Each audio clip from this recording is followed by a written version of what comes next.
a todos. Mi nombre es Marcela Araquipa y soy socia de precios de transferencia en PwC Interaméricas. Y en nombre del equipo de PwC Academy les doy la más cordial bienvenida a esta sesión que vamos a impartir en el día de hoy con todos ustedes.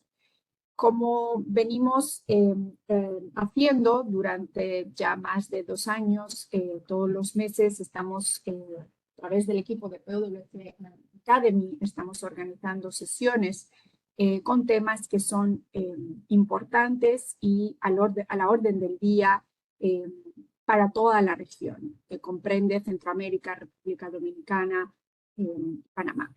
En el día de hoy estaremos hablando sobre un tema que evoluciona cada día, precios de transferencia.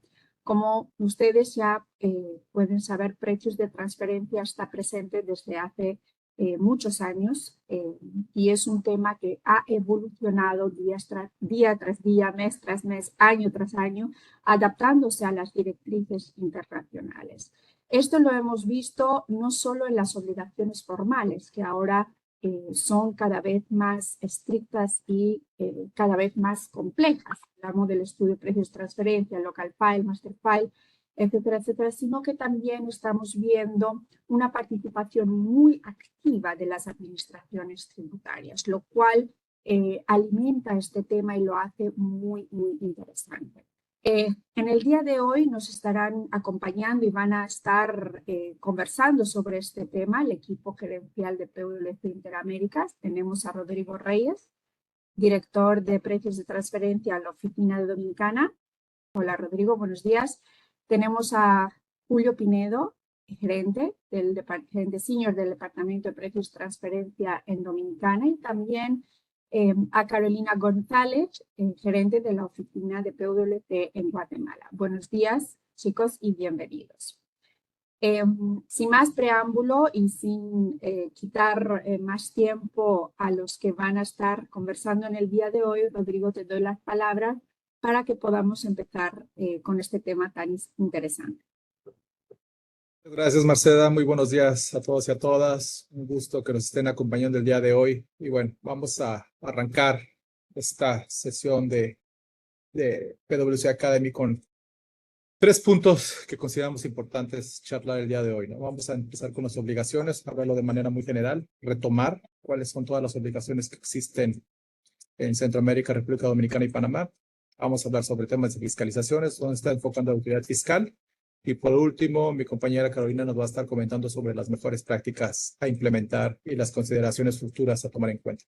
Vamos a tener también un espacio de 10 minutos para preguntas y respuestas que tengan. Entonces, por favor, si en el transcurso de la charla nos pueden ir escribiendo por chat sus preguntas para, una vez concluida la charla, poderle responder.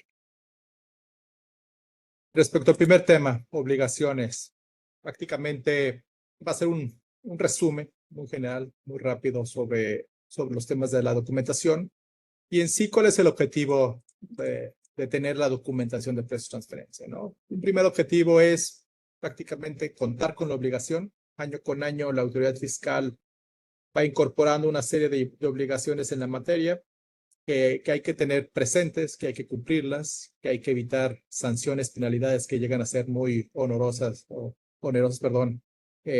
para las empresas, para los contribuyentes, y también tratar de ver la documentación de precios no nada más como una obligación, sino como no solo compliance, sino como verlo como una planeación, verlo como desde un punto de vista de planeación, desde un punto de vista de estrategia, ¿no?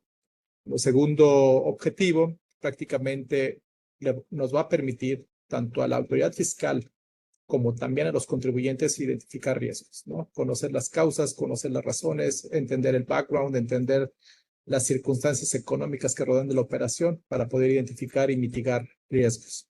Y por último, pues le facilita, ¿no? Le facilita de cierta forma a la administración tributaria con información clave para también ellos realizar sus actividades propias, ¿no? ¿Qué tenemos como primera obligación? Prácticamente en los 7 países que conforman la región tenemos lo que se le llama el estudio de precios de transferencia o también el reporte local, ¿no? Este reporte se elabora de forma anual. Ya muchos de ustedes conocen el proceso de cómo se elabora un estudio, ¿no? ¿Qué contiene? Contiene el análisis de las transacciones intercompañía, la identificación de las partes, el análisis funcional en la que se describen las funciones, activos y riesgos de las partes involucradas en la operación. Ajá. Y también una sección que es el económico, que ahí es donde se evalúa si la transacción cumple o no cumple con el principio de valor de mercado. En algunos países también es obligatorio o más bien es mandatorio tener un análisis macroeconómico, un análisis de la industria para entender las circunstancias externas, ¿no? En Dominicana, por ejemplo, este estudio de precios de transferencia es obligatorio en la manera en que después de 180 días después de entregada la declaración informativa, este estudio se tiene que presentar a la autoridad fiscal, ¿no? En el resto de los países no es un tema de obligación, sino simplemente solo a requerimiento. Y es importante mencionar que si bien es a requerimiento, los plazos suelen ser muy cortos en caso de no contar con el estudio, ¿no? Podemos, por ejemplo, en El Salvador, si el día de mañana el fisco me solicita el estudio, tengo 5 días para entregarlo, ¿no? Desde 5 días hasta 45, que es el máximo en Panamá, ¿no? Tenemos 20 en Guatemala, 10 en Honduras y me parece que también 10 más en Costa Rica, ¿no? El estudio es, yo lo veo así, el estudio es tu primera barrera, ¿no? Es tu primer medio de defensa que tienes cuando viene un ataque o cuando viene una fiscalización por parte del fisco, ¿no? Entonces, tener un estudio sólido, robusto, bien documentado, pues no va a permitir que la autoridad fiscal entre más, ¿no? O solicite más información. El estudio debe de contener la información necesaria y suficiente para poder determinar o para poder asegurar que las operaciones están a valor de mercado. Como segundo punto, tenemos lo que viene siendo el reporte maestro. El reporte maestro, como el Country by Country Report, vienen derivados de la acción 13 de la acción 13 de las guías de BEPS, Base Erosion and Profit Shifting. Prácticamente el reporte maestro abarca, ¿no?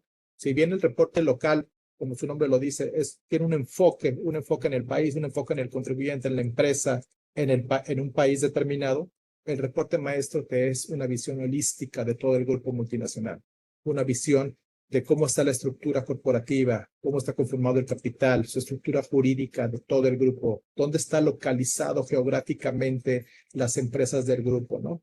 También me permite ver y nos permite determinar o verificar cuáles son los impulsores de negocio que hace que el grupo multinacional genere utilidades, genere ingresos.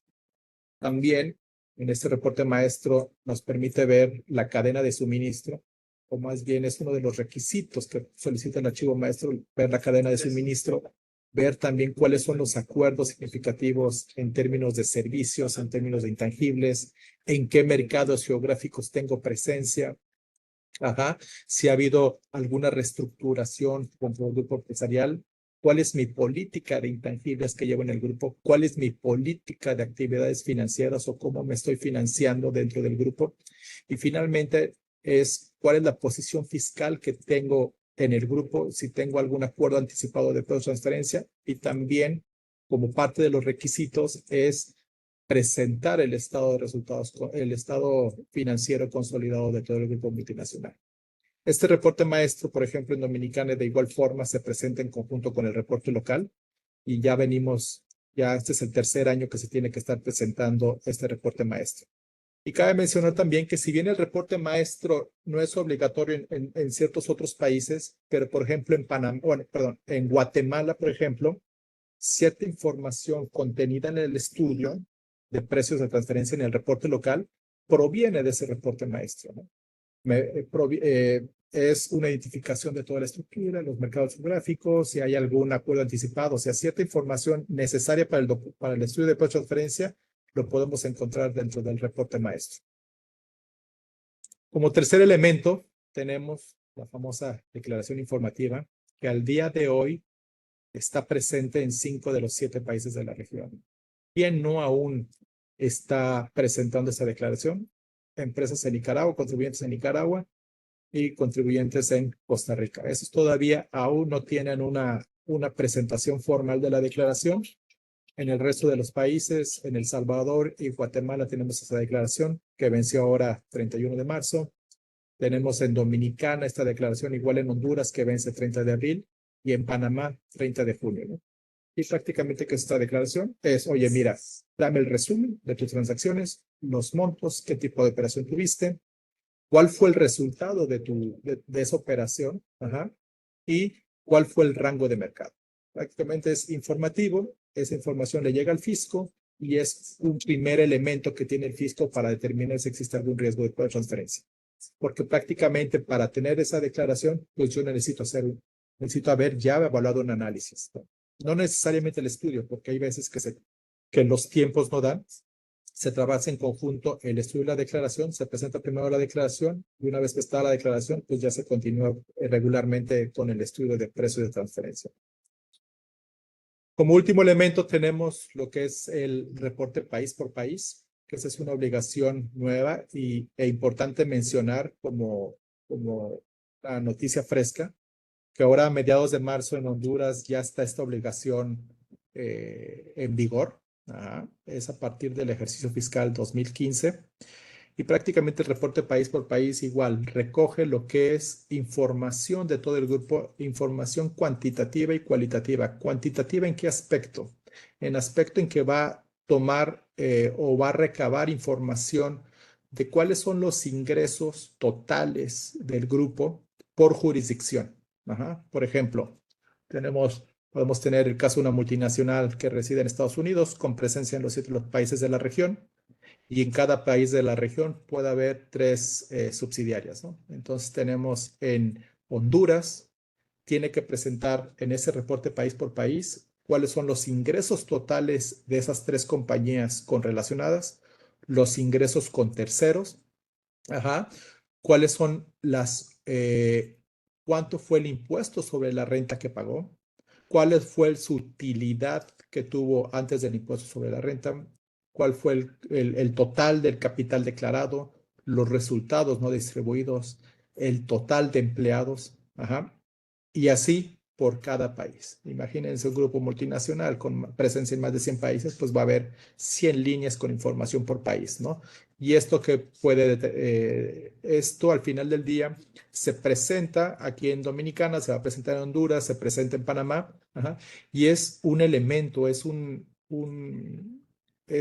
tema muy importante para las autoridades fiscales porque inmediatamente pueden estar determinando algún riesgo, pueden identificar algún foco rojo. Por ejemplo, si ponemos que en un país X hay en el número de utilidades y 0 empleados y la compañía no realiza ninguna actividad operativa, pues bueno, inmediatamente un foco rojo, ¿no? ¿Cómo es posible que una entidad que genere tantos ingresos, que tenga tantas utilidades y sin empleados, pues cuál es la sustancia económica, ¿no?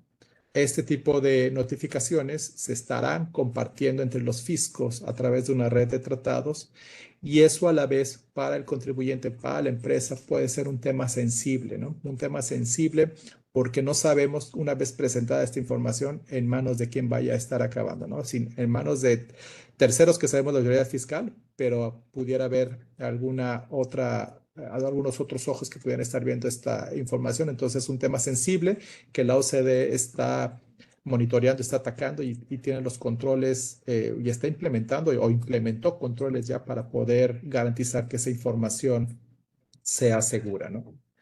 En sí, este es el resumen de las 4 obligaciones. No me quiero extender más porque para poder entrar al tema de la fiscalización que mi colega Julio nos va a platicar. Adelante, Julio.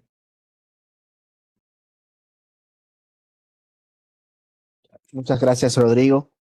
Pues sí, y continuando justamente con lo que estaba comentando Rodrigo, la parte importante que siempre nos preguntas es en cuanto a fiscalizaciones, ¿cuál es la experiencia que ya se ha tenido en los últimos años en varios países, pero también se puede tener una tendencia de qué siguen los países? Podemos decir en ese sentido es que hay una posibilidad de dos enfoques. Hay países o administraciones tributarias que se han interesado por fiscalizar sectores económicos o de la industria particular de cada país que pueden ser de mucha importancia. Por ejemplo, en República Dominicana se quiso hacer una fiscalización del sector hotelero de todo incluido, que siempre tiene muchas vinculaciones con el exterior. Esto igual tiene sus ventajas y sus desventajas. Esto en principio requirió que mucho personal de la administración tributaria con conocimientos del sector pudieran estar en las fiscalizaciones, pero también hizo que al no haber tanto conocimiento, la autoridad fiscal decidiera hacer un programa de auditoría sumamente agresivo y fiscalizar todas las empresas del sector. Otro enfoque que es quizá uno de los más utilizados por los fiscos que hemos visto también es un enfoque de ir transacción por transacción, de ir a aquellas transacciones que regularmente internacionalmente han mostrado que son muy utilizadas por las personas para mover la ganancia de un país a otro, como son transacciones de regalías, préstamos, cash pooling, management fees. Todo esto, estas transacciones en específico y en particular, cuando las observan en ciertos contribuyentes, han decidido hacer fiscalizaciones a esos contribuyentes en específico que presentan esas transacciones. Si continuamos, eh, si continuamos a la próxima diapositiva, por favor. eh, pero, como les decía, en estos enfoques nosotros podemos ver que hay ciertos sectores, regularmente sectores muy importantes para cada uno de los países, son los principales objetos de fiscalización y podrían tener mayor riesgo de ser seleccionados si tu empresa está en uno de ellos.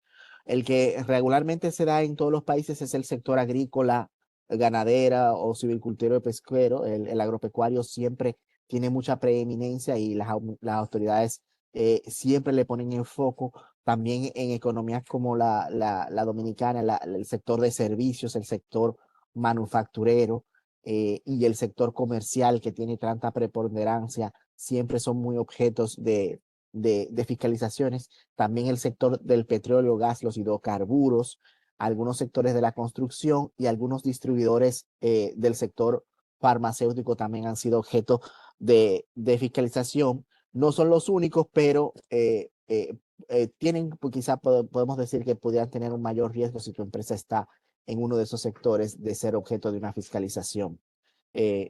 Pero, ¿qué criterios utiliza la mayoría de los fiscos para seleccionar a los contribuyentes? Vamos a ver en dos vertientes. La primera vertiente que tenemos es, vamos a decir, los criterios de siempre del más tradicionales de la administración, que es los cruces de información. Ahora mismo, explotar esa información que los contribuyentes le dan a los fiscos mediante las declaraciones, tanto mensuales como anuales, es el elemento o el petróleo que utilizan ahora los fiscos con mayor medida y están explotando para ver qué elementos, dónde hay inconsistencias, dónde hay temas que preguntar, y son elementos muy importantes a tener en cuenta en cuanto a cómo se están presentando las informaciones en las declaraciones.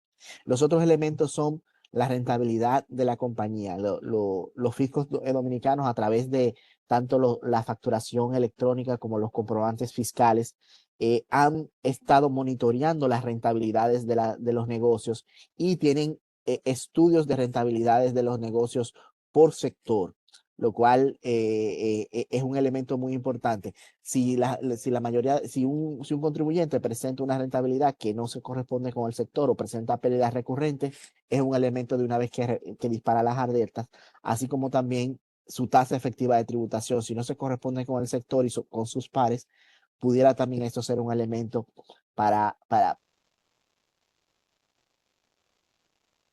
otro elemento, y lo mencionó Rodrigo, es en los estudios, la calidad de tus estudios. Si tus estudios presentan, si es robusto, si presenta toda información que requiere el fisco y el fisco no va a hacer muchos cuestionamientos, pero si se presenta información incompleta, si se elige a analizar las transacciones todas mediante los métodos de rentabilidad y no transacción por transacción, son elementos también que el fisco entiende para seleccionarte para una fiscalización. Y también el comportamiento tributario. ¿Qué es el comportamiento tributario? Si presentaste a tiempo tus declaraciones, si cumples o si solicitas una vez presentadas las declaraciones en tiempo, luego solicitas muchas rectificativas y has generado importantes pagos de mora e intereses, también o muchos incumplimientos, entonces tú también puedes ser seleccionado para fiscalización. El último, pero no menos cierto, es el tema de la utilización de relacionadas que se encuentren en paraísos fiscales. Si tus transacciones correlacionadas están en países que son considerados por los fiscos como paraísos fiscales, y cada fisco tiene su listado de lo que es un paraíso fiscal, entonces tú también podrías ser objeto de fiscalización. Esto es un asunto muy importante que hay que tener en cuenta y siempre estar monitoreando si tenemos o no transacciones significativas con, con partes relacionadas o con terceros también que estén ubicados en paraísos fiscales. Si continuamos, hay otros elementos que, como le decíamos, con un enfoque diferente ya transacción por transacción, hemos visto que, por ejemplo, si tu declaración presenta transacciones de servicios, a la administración le interesa saber, pedirte más evidencia de que demuestres que el servicio fue prestado, de que los servicios no son duplicados, es decir, que no existe un departamento dentro de la misma compañía que esté ofreciendo los mismos o que pueda ofrecer los mismos servicios. También qué elementos se están considerados dentro de la base de costos, ya sean los directos y los indirectos, que sean costos que estén íntimamente relacionados con el giro del negocio y que generen un beneficio o un valor agregado a esa entidad que está recibiendo estos servicios. Asimismo, que estos servicios estén bien documentados a través de las políticas y de que tengan sus contratos vigentes en los cuales se describa muy bien la transacción y la forma de su contraprestación.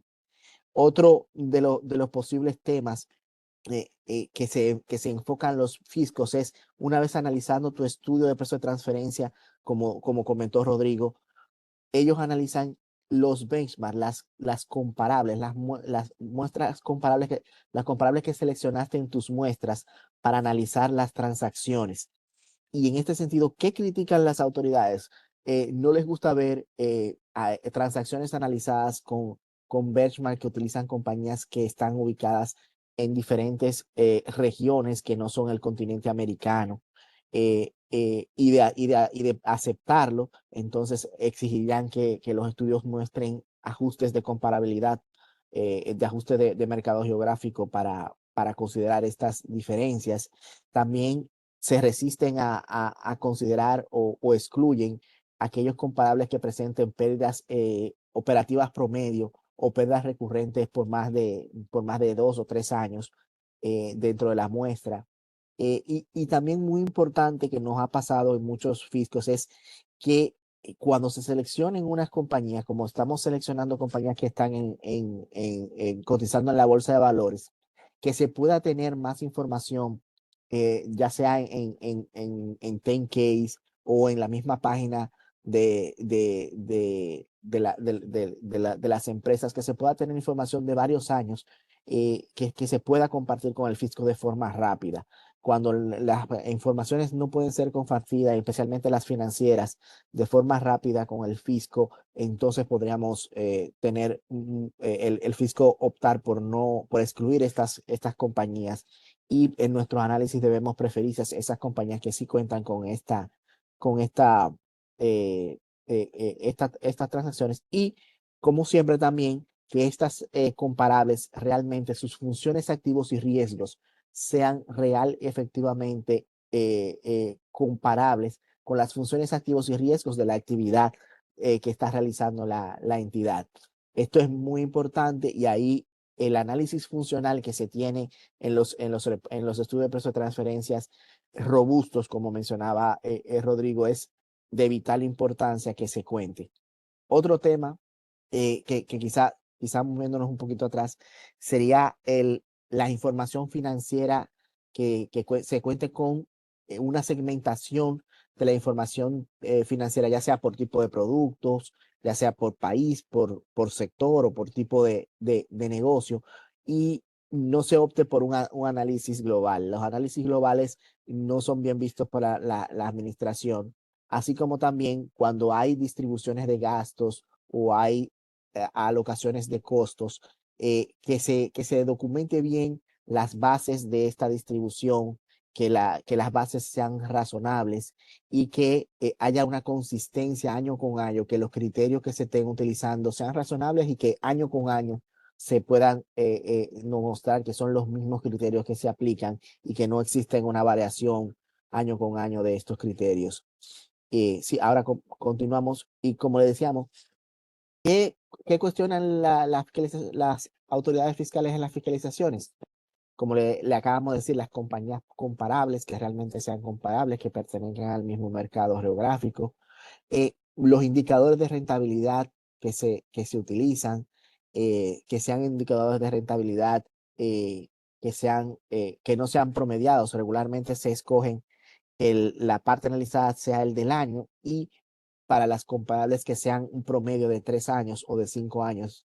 Y también hay cuando se tienen transacciones de commodities. En nuestros países existe el sexto método y cuando la administración ve que sus transacciones no son analizadas a través del sexto método, entonces podrían tener cuestionamientos. Y también que haya una consistencia en la información financiera que están en los estados financieros, en las declaraciones de renta, en las declaraciones de precio de transferencia y en los estudios de precio de transferencia que se analicen. Debe haber esa consistencia o si no, demostrar por qué no podrían ser consistentes. Al igual como habíamos dicho, si tienes operaciones significativas con paraísos fiscales, deberías tener información de esas otras compañías para demostrar que tiene sustancia económica. Si podemos continuar también, aquí en la siguiente diapositiva, por favor. También las autoridades aunque tu estudio es tu primera carta de presentación, también hay otras documentaciones que te pueden pedir, como son estados financieros auditados, los estados consolidados, actas de asamblea, las políticas comerciales y financieras y administrativas, tanto de tu compañía como de tus partes relacionadas, los reportes de venta, de compras, movimientos, entre otras documentación, soporte, que también se tiene que tener bien presente y en el idioma español para que la autoridad pueda analizarlo. Si continuamos, por favor, con la siguiente. Entonces, ¿qué aspectos recomendamos que hay que tener muy en cuenta? Es siempre los cumplimientos formales, tanto de las obligaciones de precio de transferencia como del impuesto sobre la renta.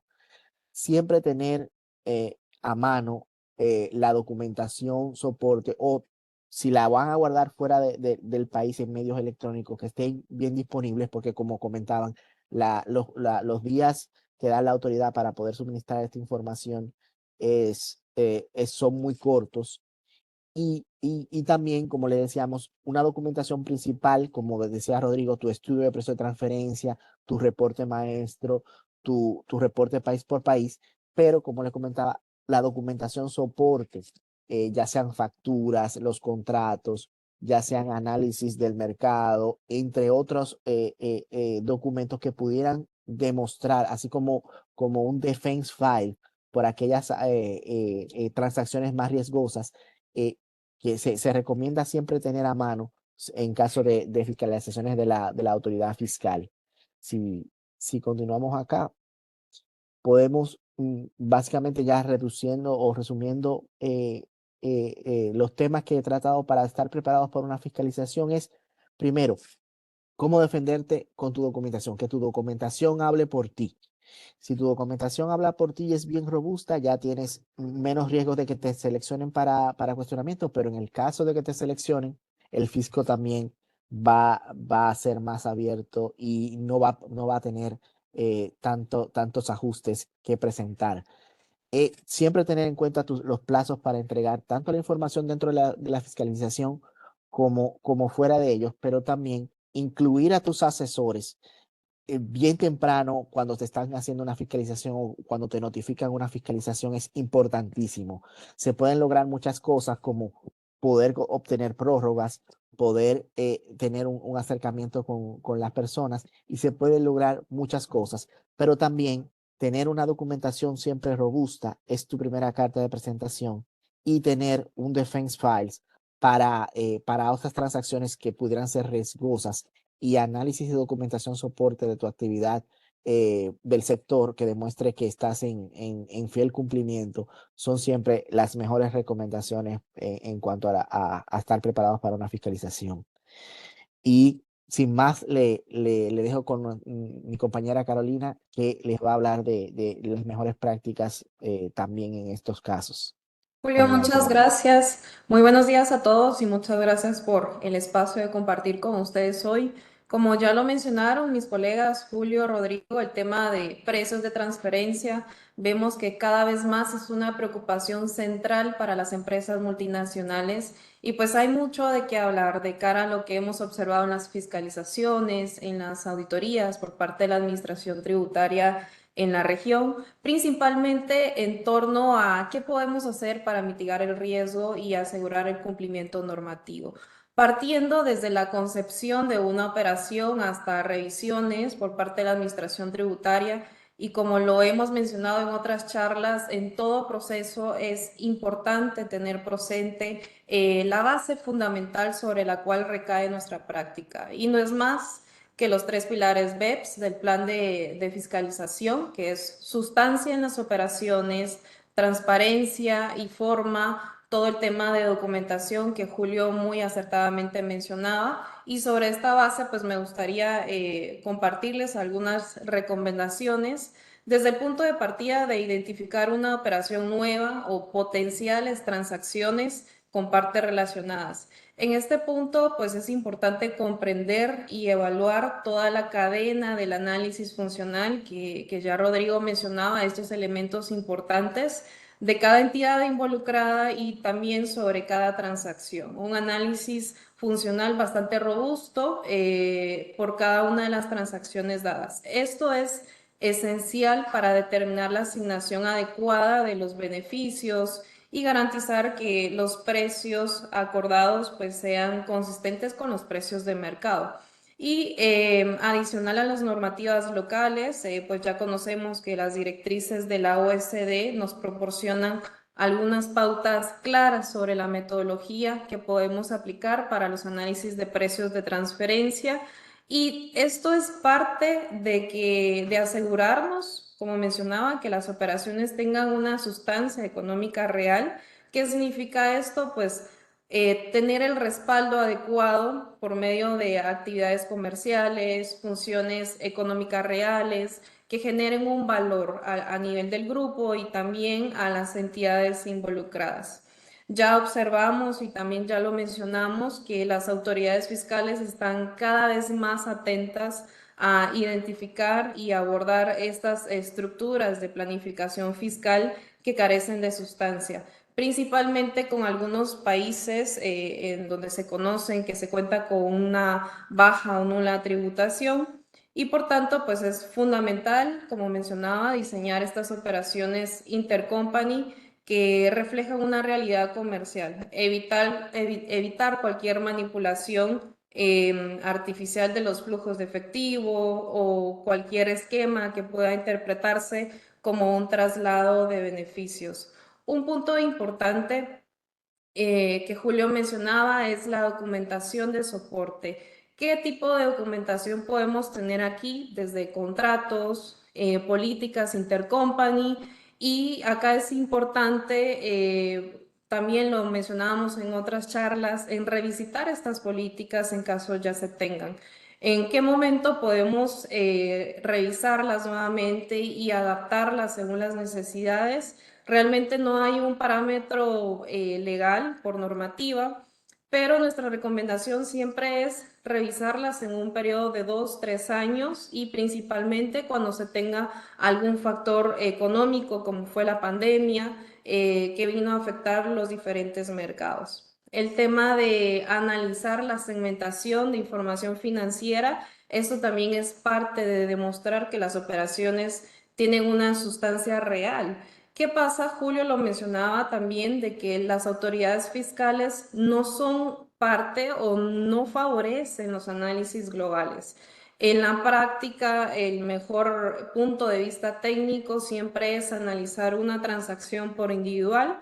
Por ejemplo, si yo tengo una operación de distribución de producto con mi parte relacionada, pero a su vez yo recibo un servicio administrativo más cualquier operación de financiamiento, pues sí es importante hacer un análisis adecuado por cada transacción. Otro punto importante es comparar los resultados de la compañía, del contribuyente, versus los comparables que se han seleccionado y se han aceptado en años anteriores. Y esto es importante porque la selección de los correctos comparables nos va a dar un parámetro adecuado a cómo se está comportando el mercado, la industria en la que se opera. Ya mencionábamos también que en el caso cuando se seleccionan compañías comparables de otra región, sí es aceptable hacer ajustes razonables que eliminen cualquier diferencia que pueda alterar los resultados. ¿Qué hemos observado principalmente acá en Guatemala? Desde mi experiencia, el fisco sí pone mucha atención en los resultados del contribuyente y los compara de primera mano con sus competidores. Esto es un parámetro, salvo si ya la compañía tiene alguna situación económica especial que explicar, que abordar, pues eso ya se hace en un proceso de revisión, pero siempre es bueno tener en mente qué resultados, cómo se está comportando el mercado, mis competidores, la industria a nivel de Centroamérica y luego pues ya podemos irnos a otra región. Implementar mecanismos de control y monitoreo de las transacciones. ¿Cómo podemos hacer esto? Revisiones preliminares. Aquí en la firma nosotros tenemos una muy buena práctica, principalmente con estos clientes que tienen un volumen significativo de operaciones o diferentes segmentos de mercado. El hacer una revisión puede ser al primer semestre y en los meses previo al cierre fiscal una segunda revisión.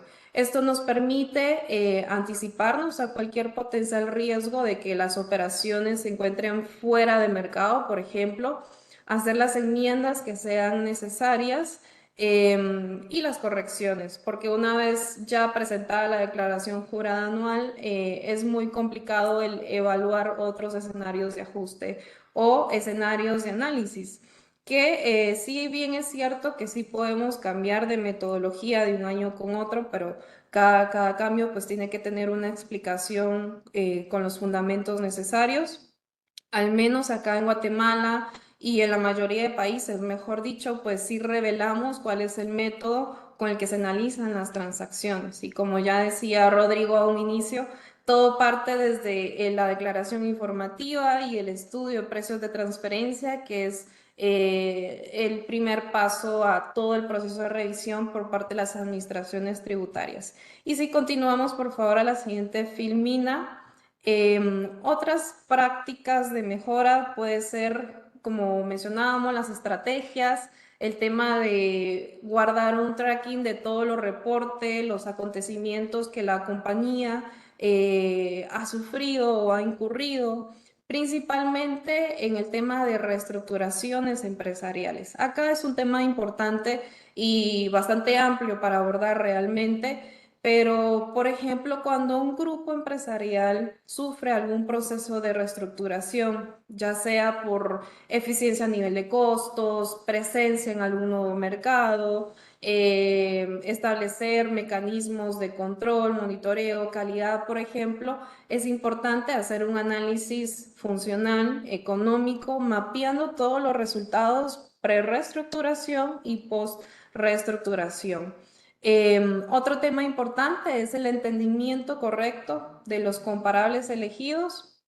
También Rodrigo mencionaba el tema de la correcta selección de las comparables. Este es uno de los criterios principales y sobre los cuales se basa la administración tributaria en un proceso de revisión que hemos observado nosotros. De los comparables que se documentan en el estudio, el fisco hace una revisión y principalmente, o al menos lo que hemos observado en las auditorías que hemos atendido, es sí espera ver comparables, primero, que sean de la misma actividad empresarial al segmento que estamos analizando, que operen en el mismo mercado, que el nivel de funciones, activos y riesgos sea lo más similar al contribuyente. Y de nuevo, acá vemos la importancia de un análisis funcional robusto, que esto realmente viene a sustentar toda la parte económica de un estudio.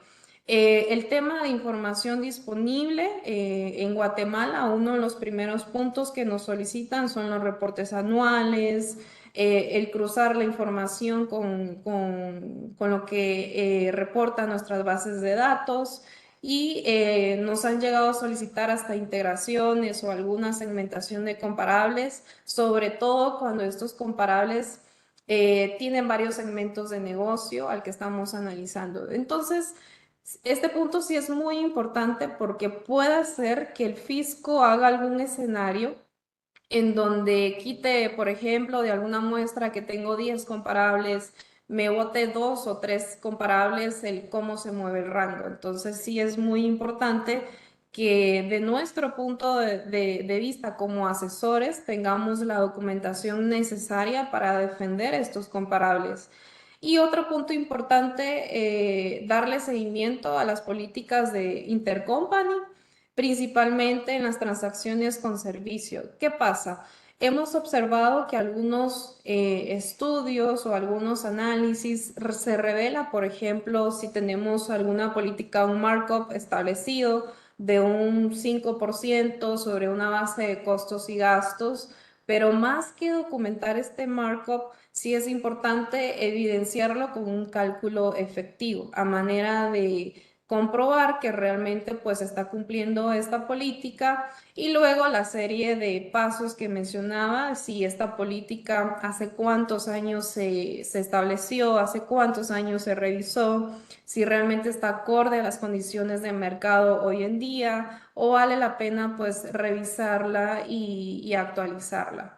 Un monitoreo de transacciones, esto viene de la mano al tema de evaluaciones preliminares que les mencionaba, sobre todo hacer un mapa comparativo. Nosotros siempre recomendamos al menos de los últimos 4 años fiscales por el tema de prescripción en Guatemala, el hacer un comparativo de estas transacciones intercompany, cuáles han sido sus resultados, a manera de también identificar cualquier oportunidad de mejora que internamente se tenga.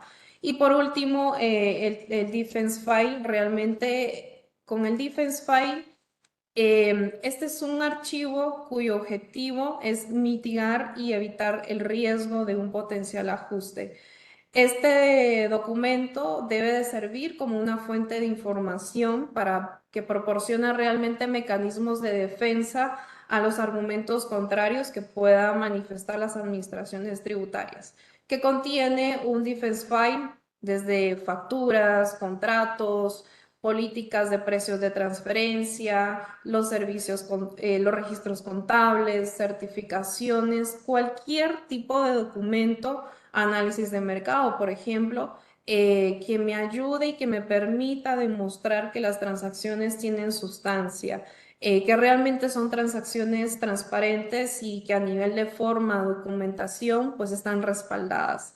Esto puede sonar bastante básico, pero créanme que realmente en la práctica uno se sorprende el cómo a última hora, pues las empresas tratan de recopilar esta información, sobre todo en Guatemala, que tenemos un plazo muy corto de 3 días hábiles cuando ya vienen este tipo de requerimientos.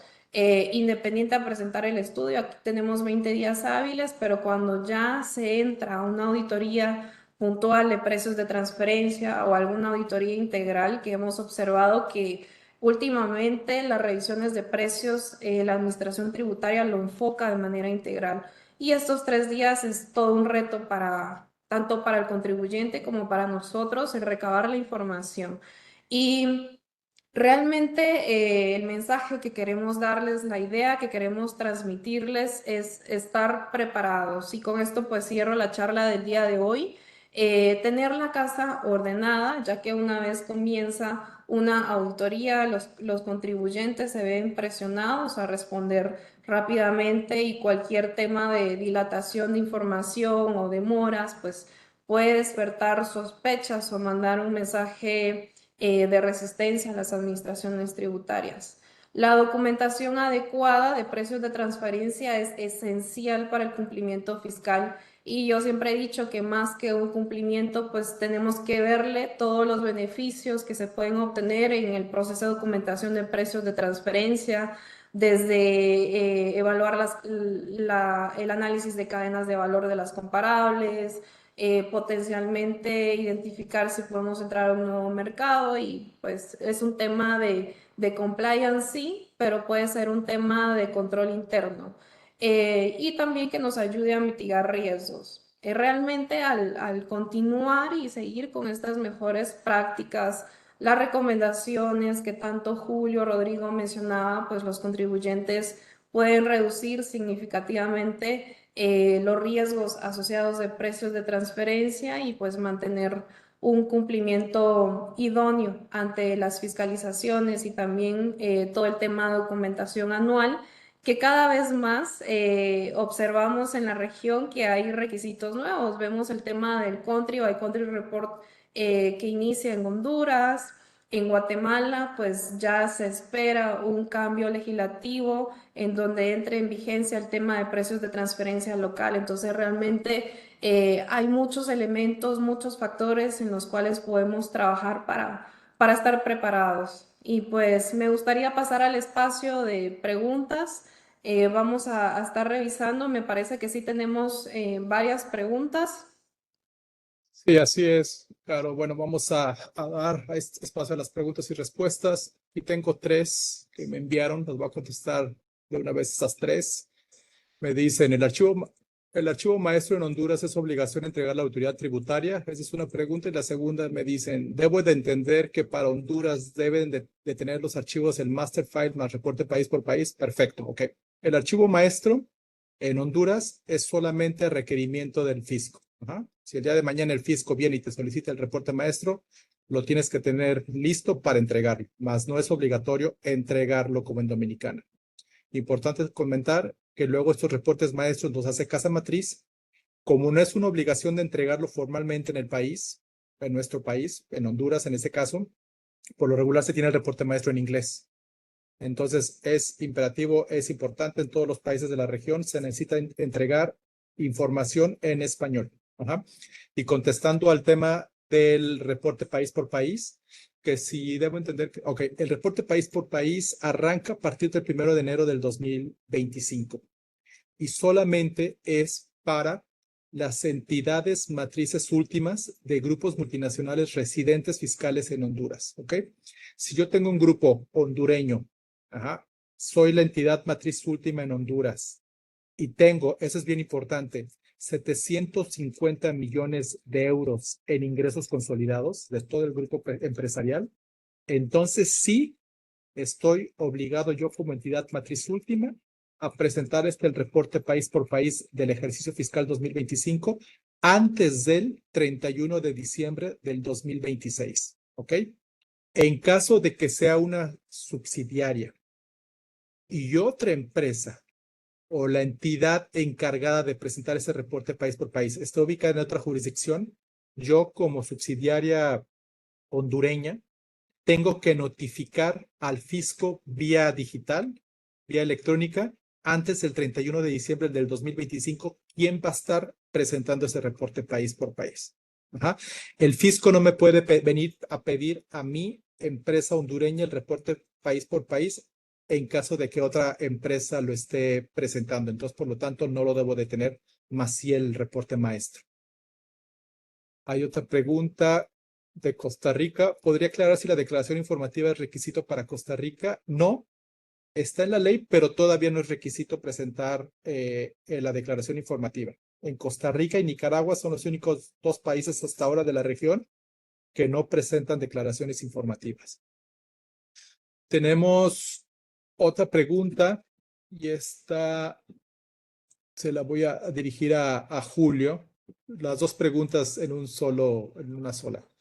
¿Puede el fisco de mi país solicitar información de mis relacionadas ubicadas en otras jurisdicciones cuando se realiza una fiscalización? Y la otra, ¿las fiscalizaciones de precios de transferencia se realizan en conjunto con las fiscalizaciones integrales o se realizan de forma independiente?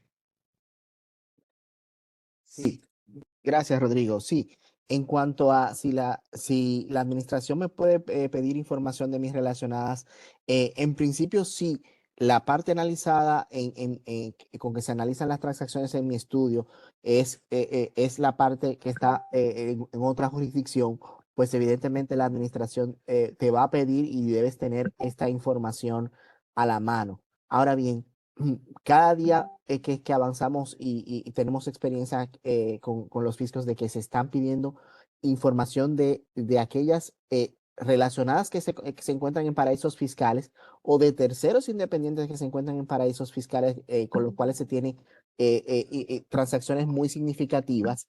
Están cada día pidiéndole los estados financieros auditados, que se demuestre que la transacción, que esas empresas tienen sustancia, que tienen oficinas, que tienen empleados que pueden prestar los servicios o la actividad para lo que son requeridas. Entonces, cada vez más debemos tener toda la información de estas empresas relacionadas o no relacionadas que se encuentren en paraísos fiscales para poder, si esas transacciones son significativas en nuestras cifras, en nuestros estados financieros, para poder demostrar que estamos en cumplimiento del valor de mercado y que no estamos moviendo la ganancia de un país a otro. En cuanto a la otra pregunta, lo que hemos visto es que cada vez más las fiscalizaciones de precios de transferencia se hacen de forma independiente, de que los fiscos tienen equipos especializados que están haciendo fiscalizaciones y que se hacen requerimientos individuales, no dentro de fiscalizaciones integrales, sino ya requerimientos independientes para fiscalizaciones de precios de transferencias, pero también ellos pudieran colaborar con los otros equipos que hacen las fiscalizaciones integrales. Pero cada vez más estamos viendo que las fiscalizaciones de precios de transferencia son independientes o se están realizando de forma independiente a las tradicionales fiscalizaciones integrales. Gracias, Julio. Pregunta sobre el archivo de defensa, sobre el Defense File, Carolina. ¿Qué documentos se recomienda que se incorporen a este? Gracias, Rodrigo. Iniciando desde los registros contables, realmente en las auditorías, al menos en Guatemala, pues SAT sí nos ha solicitado todos los libros contables, las integraciones de las cuentas que afecten las operaciones con partes relacionadas, desde movimientos mensuales, por ejemplo, el tema de certificaciones, los contratos también nos los han solicitado en español, las políticas intercompany y alguna que otra explicación en el caso no se tenga políticas o no se cuente con contratos principalmente con operaciones de servicio o distribución, por ejemplo. Y como mencionaba, cualquier documento que soporte o respalde las operaciones con partes relacionadas. En el caso cuando se hace un análisis segmentado, también nos han solicitado y podemos incorporarlo al Defense File las bases de cálculo, ya sea del contribuyente guatemalteco o si se selecciona como parte analizada a la entidad del exterior.